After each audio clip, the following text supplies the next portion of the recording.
My name is DJ K-1.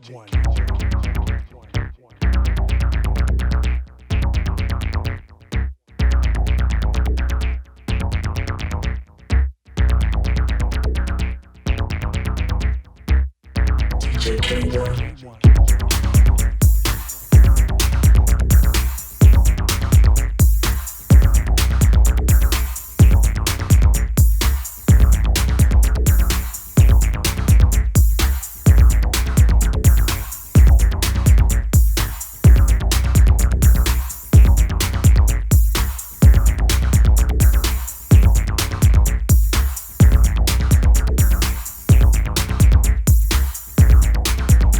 My name is DJ K-1. My name is DJ K-1.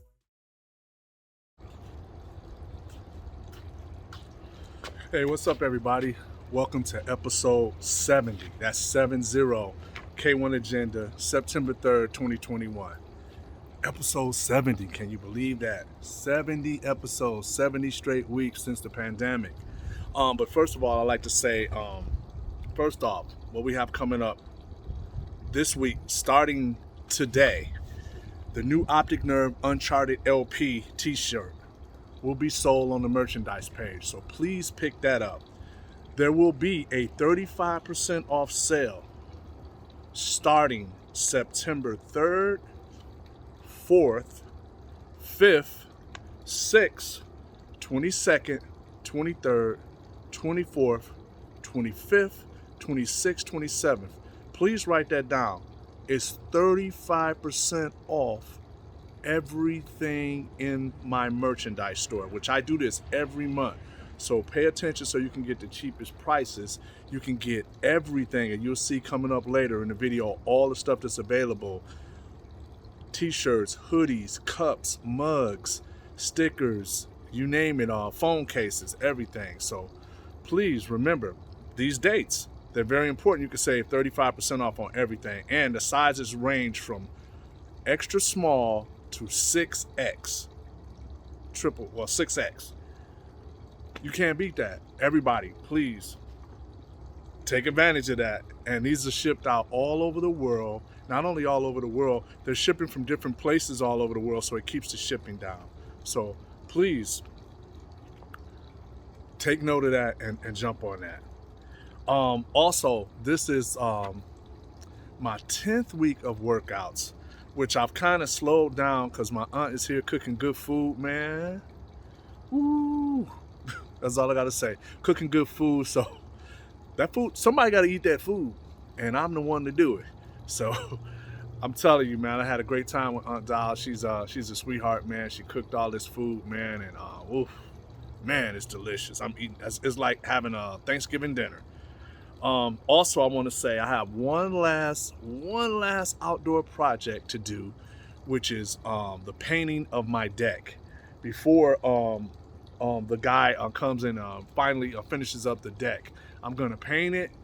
So we'll have that ready for next year, and also that'll be my last outdoor project. Then I'll probably start getting in the studio, and that's what I usually do as the fall comes up. That's when I spend all my time in the studio. Also, keep in mind, when I get in the studio, I'm also going to be working on my live show. And once again, 2022 is the date for me doing live shows as Optic Nerve. And we may do some Alien FM shows as well. And you can contact Daniel at Connect Bookings for all that information for doing live dates for Optic Nerve exclusively. I also will be doing some special DJ K1 dates for some dates coming up in 2022. I have more news about that in 2022. Still putting the plans together. And once again, everybody, thank you so much for, supporting my page. 70 weeks, and we're gonna keep it moving. Also, right now, I want to put you up on what's the latest release. My K-1 remix for Binary System by Microthol, which is on the Trust label. I did a remix with some mosquitoes around. I did a remix for Microthol, and it also has DJ Stingray on there, also the Exaltics, and I'm very proud of my K1 Electro mix, which is on there. And I want you guys to pick it up and support Microthol, one of my favorite groups. And I just want to say, first of all, on the Optic Studios news and everything, it's been real tough with I won't say getting in the studio. That's not a problem. I just make sure that when the fall comes, I do so much music. I really don't even have to get in the studio now to do any new music. I have tons of new music that I did last year and can put together. And like for the next Puzzlebox releases, I did 27 of the new releases. So, and I think we've only got this year, I think we only put out 4 of those for Puzzlebox. So, it's moving a little slow. I don't put records out every month on my label. I like to, stagger them a little bit. But I will say, everybody out there, thank you for the support from the distributors, man, buying all the Puzzlebox records and making sure, it's great. I'm sold out of a lot of stuff. I'm still waiting on material to come in. Thank you, all the distributors in the United States, all the distributors overseas, for your support. I love it, and all the people who buy my music and who followed me and followed everything I've done under other monikers or other groups. So thank you. See you in the next K-1 agenda. That'll be episode 71. But right now we're going to go to the Puzzlebox Records news.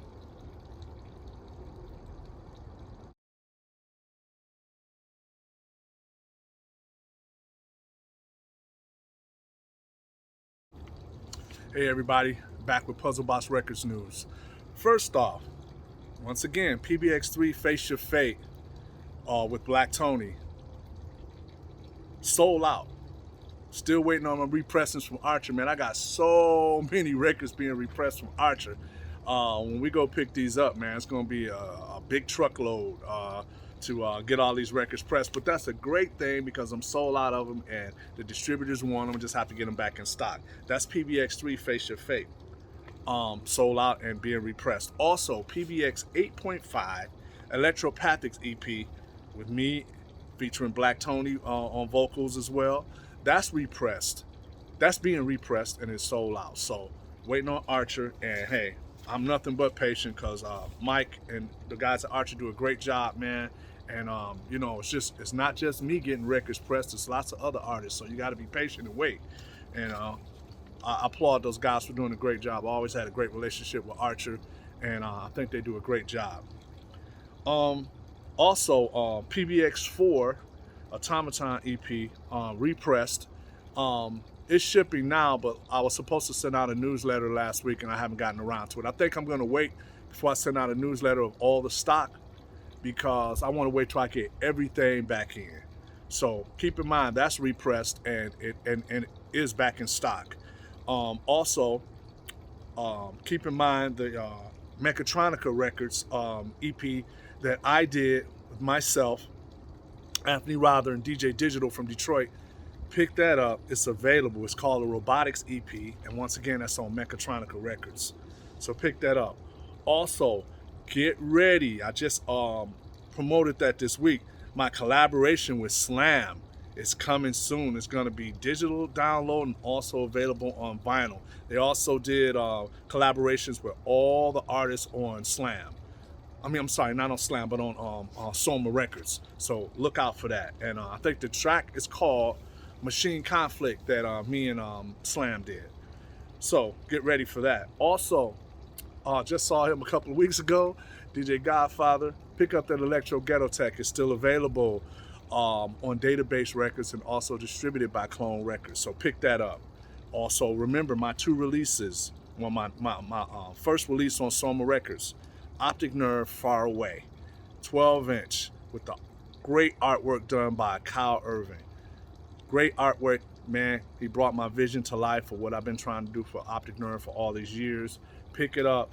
It's a digital only release, and it's also has attached a digital comic, so you have to pick that up. Also, pick up the Uncharted. I mentioned Uncharted Lp, the Optic Nerve Uncharted Lp on Axis. The t-shirt is released and up right now. You can buy that. But this, you can go to Axis Records to the Escape Velocity series and pick it up. It's my new full-length LP called Uncharted. Pick it up. It's a space odyssey with a story and everything. You got to pick that up. And it was released March of this year, and that's my new Optic Nerve LP. So please, please, please, please pick that up. Also, I want to let you guys know on with Puzzlebox news, the latest Puzzlebox release is Strand meets Optic Nerve. Once again, that's Strand meets Optic Nerve, and that's Pbx-33. So people, pick that up. That is the latest release. Also, repressed and back in stock, Pbx-29 Modular World EP Electro, hot. That's all I'm gonna say. Pbx-30 monochromatic images, pick that up, hot. Alien FM, K-1 and Black Tony. Pbx-31 voice modulation by the AUX88 presents the Mad Scientist with Tom and K-1. Pick that up.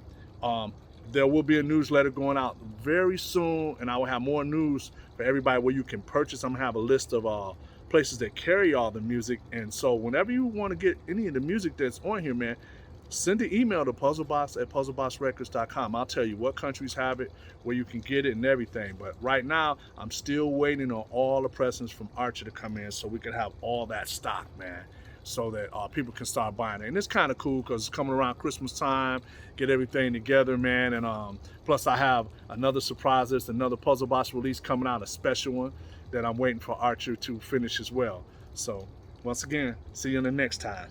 See you on the next one.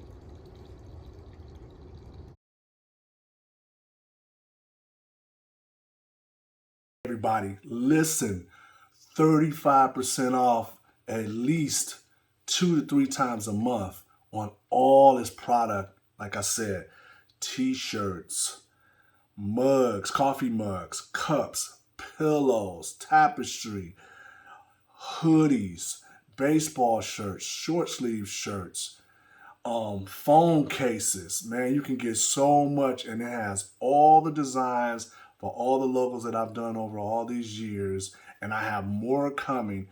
And keep in mind, you can get this shipped pretty much from your own country, so you're going to save on shipping.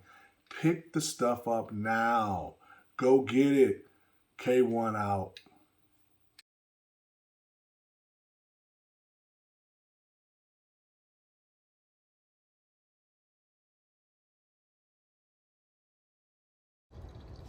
Question of the week. Once again, people, if you have any questions, please email puzzlebox@puzzleboxrecords.com.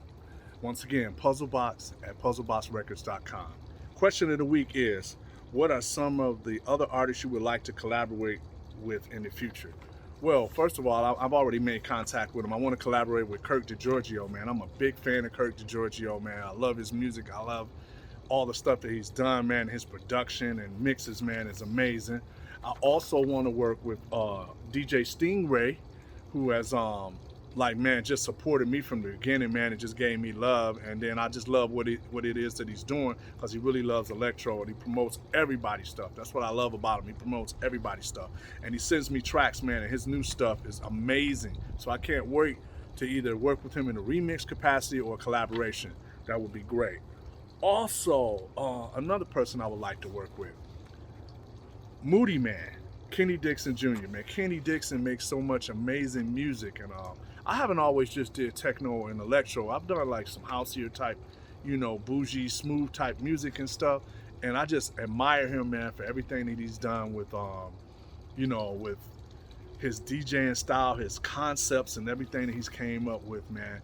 But in the meantime, like when people ask, like, who's some people I like to collaborate with, most people that I wanted to collaborate with, I've already did it. I've always wanted to collaborate with Strand, which I've done, DJ Godfather, the X-Man from LA. I don't know if that's ever gonna come to fruition, but we have collaborated and worked on stuff together. But another one, Marty Bonds.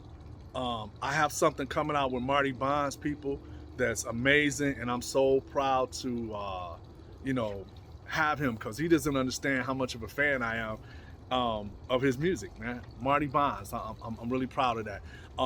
And I had an opportunity recently to work with Carl Finlow, which I admire. I love Carl Finlow's music. Anthony Rother is another one. I admire his music. lots of Microthol, man. I've had a chance to work with lots of different people. And my buddy, my brother, my Italian brother, Max Duran. Also, we worked with Ellen Alien when I was in AUX88. We did some remixes and did some stuff for us. So, people, anytime you got any questions, once again, email puzzlebox@puzzleboxrecords.com for any questions you may have. And I'll be happy to answer them, no matter what it is. So, don't be shy. Thank you.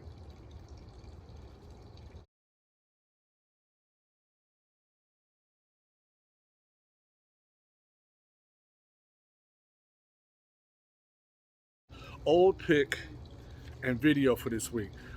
This week I'm gonna do something different. I want to put up this picture.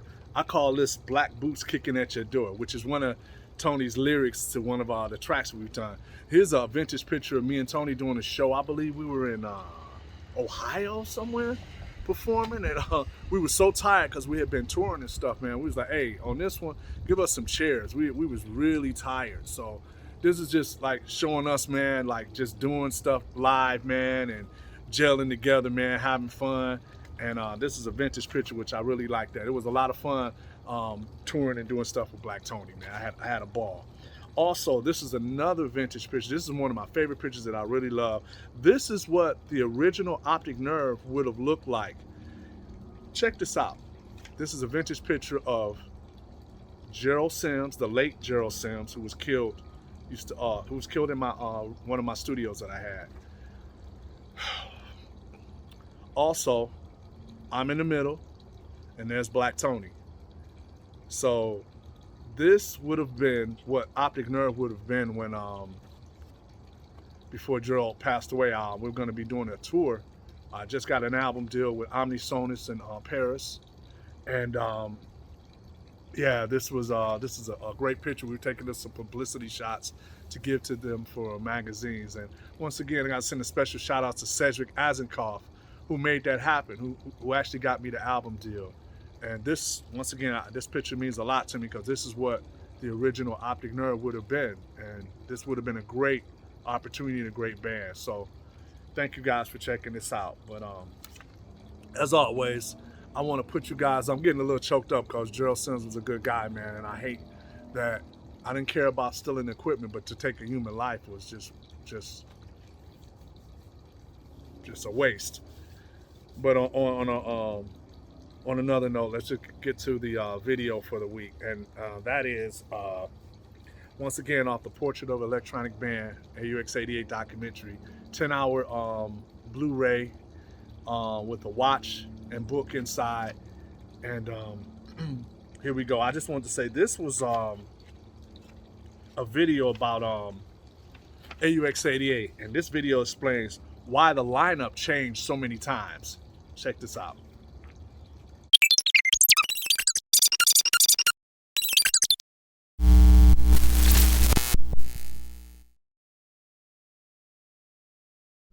A lot of people ask me, well, hey B man, you know, why aren't you a part of the AUX88 and why don't you play with them live? Or what's going on with that? You know, I mean, it's been a long time, what's going on? Right. And you know, I never really knew the answer to that. I mean, it's like for me, everybody in the group, Keith he made songs for AUX88. He quit the group and was joined back in. Tom actually stopped, and he joined back in, and he made tracks for the group. Lamont didn't make no tracks for the group and played and toured. And was DJ Digital played and toured and was kicked out and came back and played the festival and never even made a hit for AUX88. And this is not a diss on him, but I made records for AUX88. I helped make albums. I helped put together tours.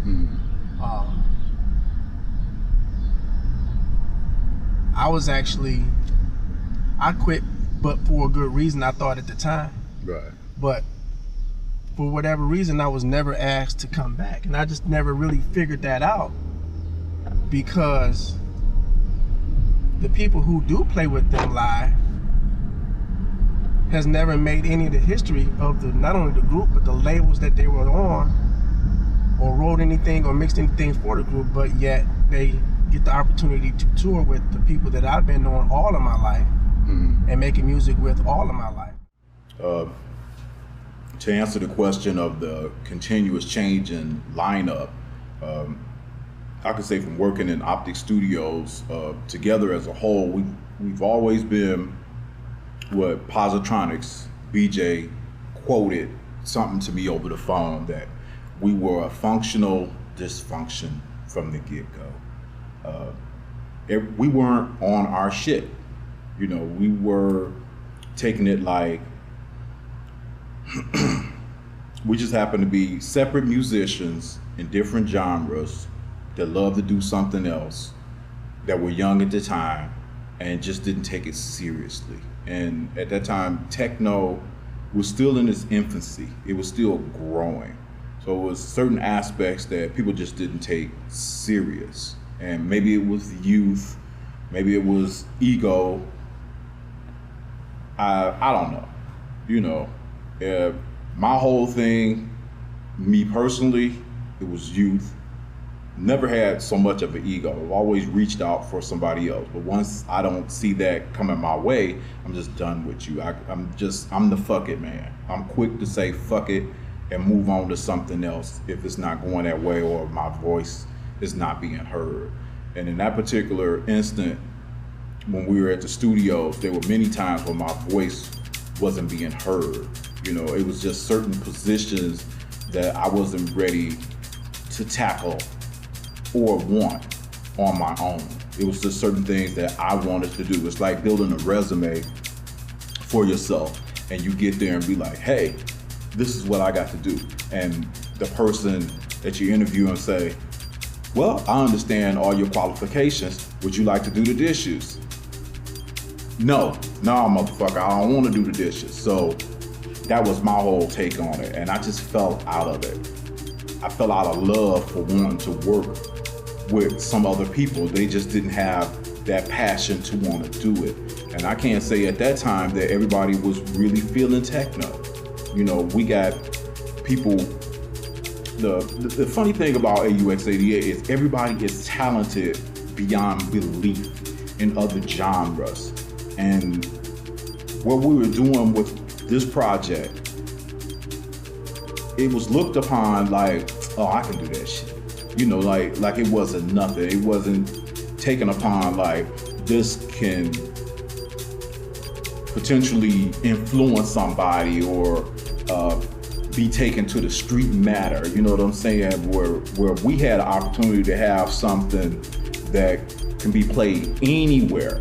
I can say that out of any of the groups in Detroit, we have the opportunity, because of the music that we made, to have it in various media and settings, not just the radio or in somebody's mix shows. We had music in strip clubs. We had music in cars and cabarets. It flowed in different mediums, and it wasn't a problem for a street DJ to play some of the stuff that we were making because it was street oriented, but in a sci-fi type attitude. And we struggled with placing both of those genres together, and sometimes we didn't notice what was really going on with the music. The label kept us in the shadows some of the time. We were at odds with each other personally and professionally, you know, and friendships were just dying at the time. And the label doesn't care about any of that. They just want the product. They want it finished. And when you have to rely on somebody else to master it, to mix it, to drop vocals, and you gotta wait a fucking month to do it, you lose interest and you lose friendship and trust with this person because you're not doing what the fuck you're supposed to be doing.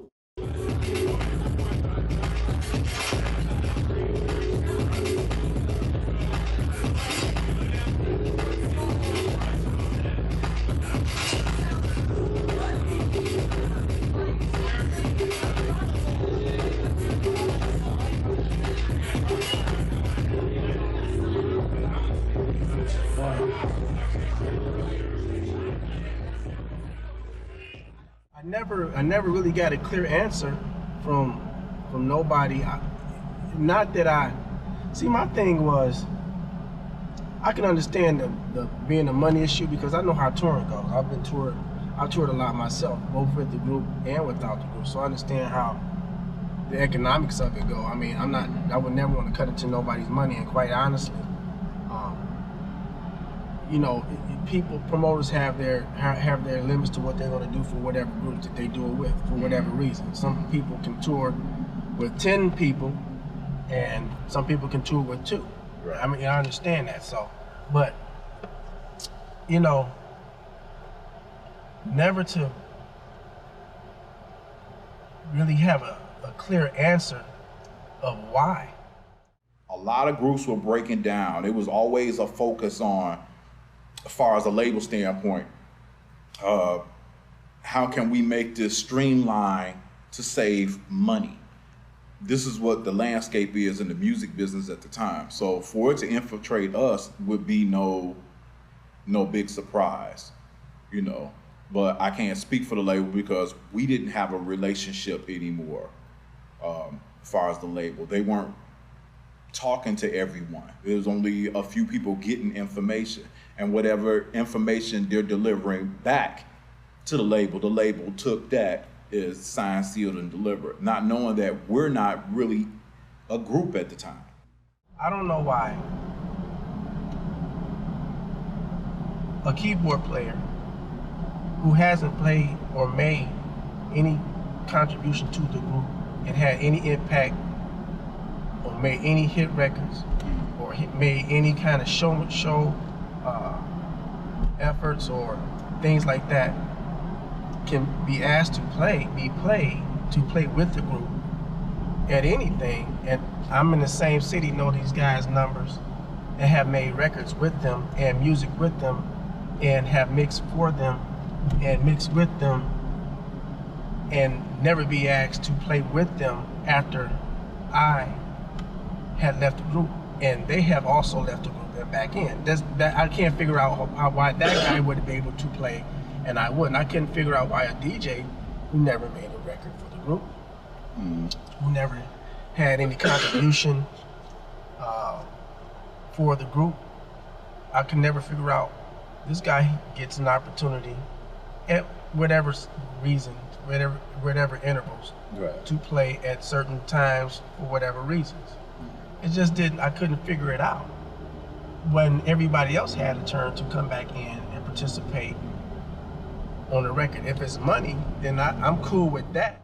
So it was a lot of hearsay, a lot of bullshit, a lot of lies, a lot of betrayal. And a lot of this stuff started seeping back to us. And because we didn't communicate, we harbored all kind of anger towards each other. And it was just too much at the time. I didn't want to deal with it anymore. And it just seemed like a waste. So the tunes that I did record, I made sure when I did something, or if I said something, that it would be monumental and last. And I try to do that whenever I have an opportunity to have a microphone near me to say something that's so profound that you can't deny my existence in the music.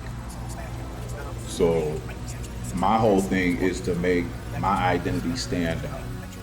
We never been business, which was throwing me off. And I only contributed to being there's a flaw in the friendship. Now, I don't know where my position was or what I went for, because I was basically kicked out the group myself. In other words, it's like, I've always felt like, I got that call from management. And management told me that the shows had been changed and there were several different setups. And I was included in 2 of the 5. It didn't make sense to me, and I went off. You know, and I was a hothead then, so I probably told the motherfuckers I was gonna kill them. Right. Matter of fact, I think I did tell them that. But I really never knew why. I never knew why. I mean, I always thought that my showmanship was good enough. I thought we were good enough friends. I thought that my talent was up to par. I thought my programming was pretty good, my engineering was okay. You know, I've always thought that I was good enough to roll with that. Because everybody has a strength and weakness. Right. But I never was asked to be a part of that again. Now, again, anytime my name is called, I come. Mm-hmm. And it ain't because of anything else, but they my friends. Right. And that's the only reason I do. Which is really odd, because now we're doing this documentary, and I'm riding around filming. Mm-hmm. Using cameras that I bought. Right, to contribute. And two of the motherfuckers in the back seat with you. And I'm not going to be a part of the group. When this big fiasco with our names and all this AUX box set shit and the DVD come out, when that's gone and the lights is cut off at the thing and the last book is signed, I'm never going to do a show with them. And I know that. That's kind of weird too. Right. So, how do you continue to work on conserving your legacy? Not to mention that it's one of the songs that me and Tom did on the album was in the Detroit Historical Museum, and it will never leave. It's there forever. Right. But how do you? So you gotta say to yourself, hey man, some things ain't about you. It's about trying to preserve something for the greater cause. But what do I do?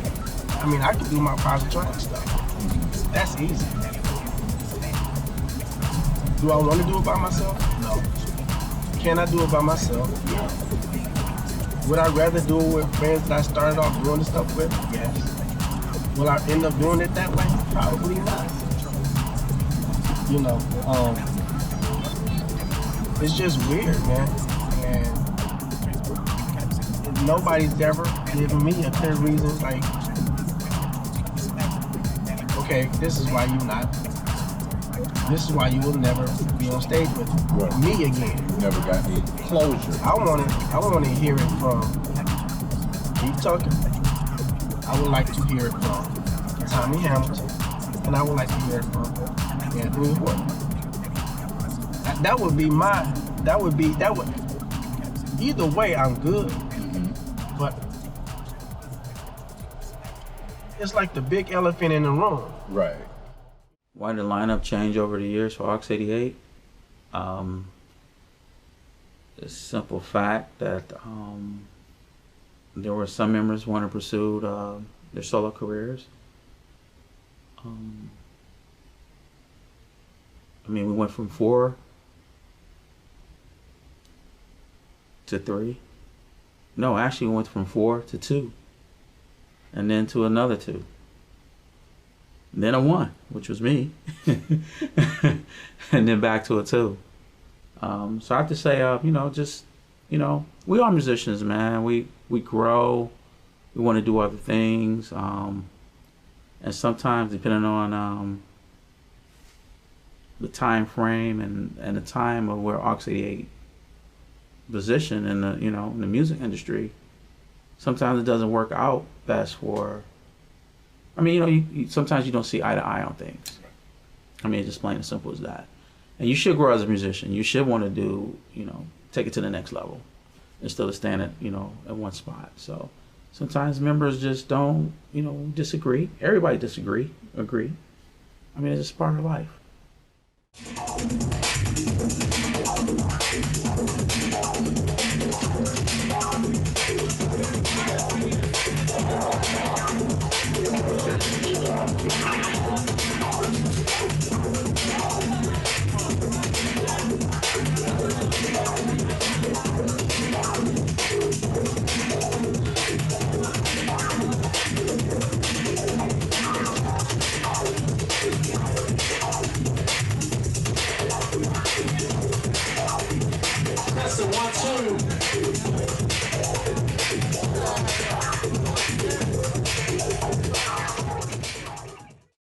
know they're different members.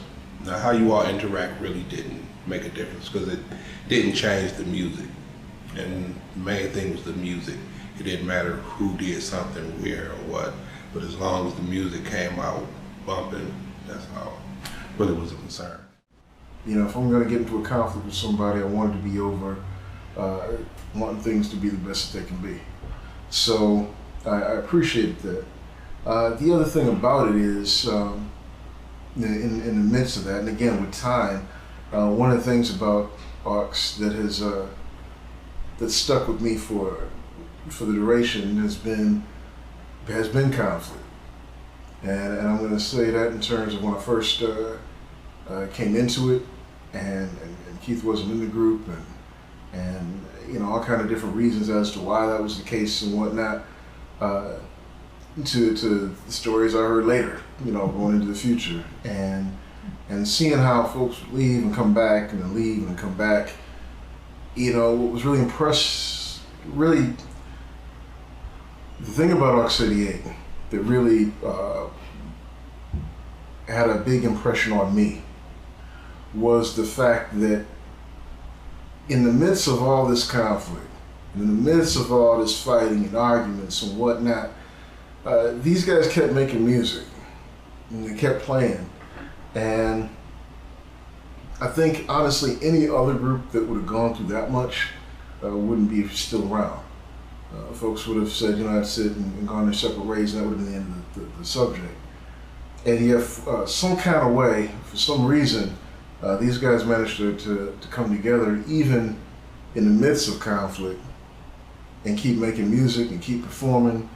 And it's rare that you find a group that manages to put the music and the fans and whatnot ahead of their personal conflicts time and time again. So it's impressive to me. It's actually pretty impressive. And again, I can't think of any other group that's gone through that much conflict and is still doing stuff. Yep, I hope you enjoyed the video and also the pictures from Vintage Pictures. I'm going to be putting up more vintage pictures in the rest of the episodes to go along with some video footage. But that video footage is just certain members in the group giving their take of why they think the lineup changed, which was amazing. Like I said, it's amazing on some of these videos, the tension that you could see. I'm surprised AUX88 didn't break up at the time when we were doing the documentary with so much tension. But I persevered through because I know that I've done a lot over the years, and I want to make sure that this was going to be done to tell the story, so that no matter what in history, people can find that and get information on what we did and what contribution we made to Detroit Techno. So once again, thank you. See you in the next episode next week when we do old pick and video.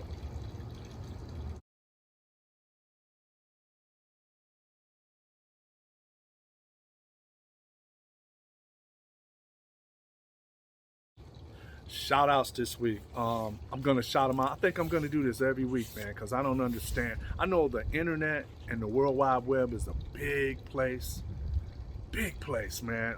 I can't believe I'm gonna shout out my brother again, Mark Tucker. Here he is. It's been a while since I've seen him. This is my older brother. I'm just saying to everybody, look at this picture. His name is Mark Tucker. Come on, World Wide Web. I know somebody out there, man, who knows him or seen him, or, you know, get back, man. Get back with me. Puzzlebox at puzzleboxrecords.com and hit me up, and so we can find my brother, man. I miss my brother. Love my brother. We got to find him and get him back. And also on that note, I also want to send a special shout out to some of my oldest friends and brothers, man. This is a vintage picture, man, taken from, I think, matter of fact, when I was in high school, man, we did one of the high school dances. Here's the Dent brothers, Sean and Don, also my boy Mooch, and also Ivan. Ivan has, man, that's my boy. Ivan been with me, been around me, and we've been doing stuff to help each other out, man, for years. Here's Ivan. So I just want to say to those guys, love you, man. You guys always been there for me. Love you, trust you with everything, man. Those are good guys, man, who I love. And I just want to say, on that note, everybody, you know what I've done. You will know what I will be doing, and I know what I've done in the past, and all this great love that I get, I don't take it lightly. I appreciate everybody out there, and I want to send a special shout out once again every week to my mother and father who have supported me and, you know, giving me everything. Love you guys. See you next week on episode 71. K-1 Agenda out. Hey, I just wanted to say, everyone, please hit that subscribe button for YouTube, and please subscribe to my page. I really have enjoyed all the support I've been getting, bro. Hey, like this and subscribe to this page. Keep talking K1. Hit the subscribe button. Thank you.